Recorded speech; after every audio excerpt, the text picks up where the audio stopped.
Good day everyone, I am Jerson Diguma and I will be the reporter of Supply Chain Strategies. Vertical integration. A vertical integration purchasing can be extended to take the form of vertical integration. By vertical integration, we mean developing the ability to produce goods or services previously purchased or to actually buy a supplier or a distributor. As shown in figure 11.2, vertical integration can take the form of forward or backward integration. Sa vertical integration po, parang nag-elevate ka na ng level sa purchasing. Hindi lang ikaw basta bumibili pero nagsisimula ka ng gumawa ng sarili mong produkto o kaya binibili mo na mismo yung supplier or distributor mo. For example po ay yung kung dati nagbebenta ka lang ng smartphones, biglang napaisip ka na, bakit hindi natin gawin ang sarili nating screens or chips kaysa bumili sa iba? Yan ang vertical integration. Ito yung may mas control ka sa buong proseso mula gawaing produkto hanggang sa pagbenta.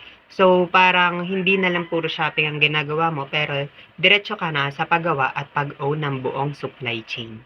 Kanina, nasabi na may dalawang nakapaloob sa vertical integration at ito ay yung backward integration and forward integration. Sa backward integration po ay nagsasuggest na ang firm purchase its suppliers. It's in the case of Ford Motor Company deciding to manufacture its own car radius. So, ang backward integration po ay yung sa company going backward in the production chain. Instead of just buying stuff from suppliers, they decide to become the boss of their suppliers by actually buying them. For example po ay yung if you are a car company like Ford and you are usually getting a car radius from a supplier, backward integration is when Ford says, why not to make our own radius instead of relying on someone else? It's like taking control of what used to your supplier's job. So, it's a power move po na ang company ay nagsisimula uli na gumawa ng mga bagay na ginagawa ng ibang tao. Or meaning to say that it's a power move where the company starts the things they used to buy from others.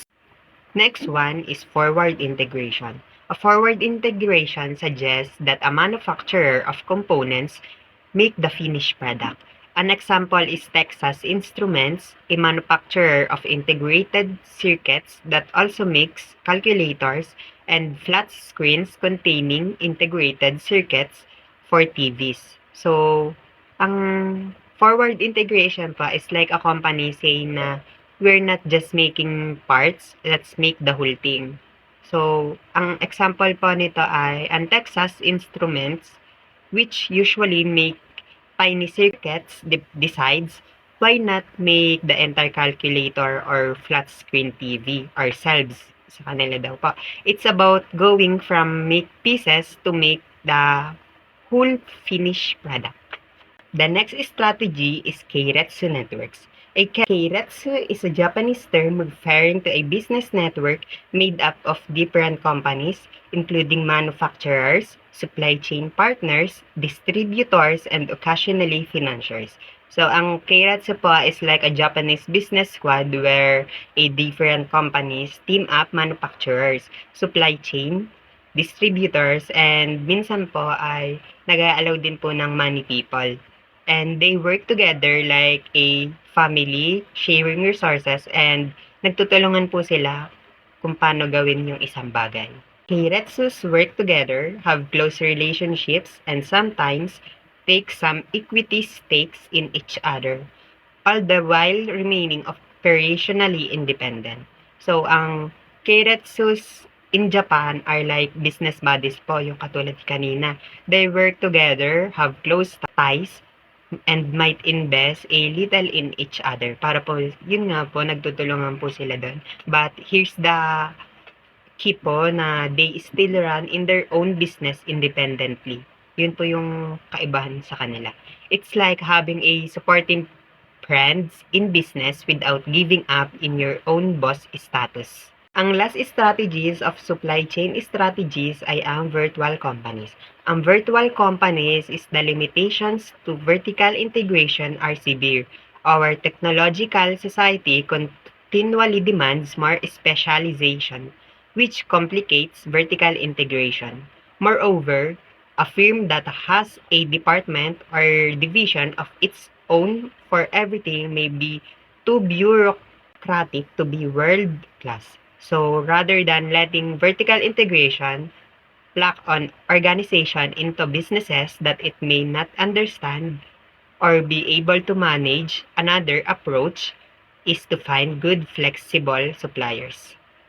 So, vertical integration po dito sa virtual companies ay a company that handle everything on its own sa kanila. And the challenges in our specialized tech world, doing everything in-house can make a company complicated. So instead of doing it all po, some companies team up with great partners for things that they are not experts.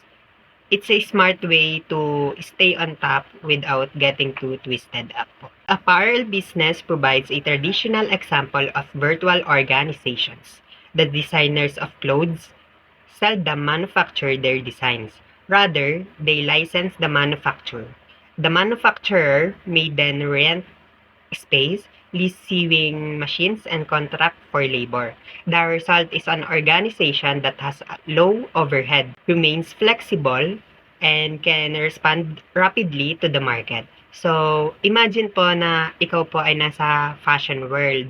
Designers don't usually make the clothes po. And the manufacturers ang gumagawa nito. So, ang manufacturers ay nagre-rent din ng space, use sewing machines, and also nag-hire din sila ng mga workers nila. This setup po ay nagkiki po for a cost law and makes the organization flexible and lets it quickly adapt to what people want, kung ano pong gusto ng mga tao. So, it's like saying po na ang mga designers ang nagdi-design and ang manufacturers ang gumagawa. And kapag pinagsama po natin ito ay mas mapapadali at mapapabilis ang mga ginagawa natin. That's all. Thank you.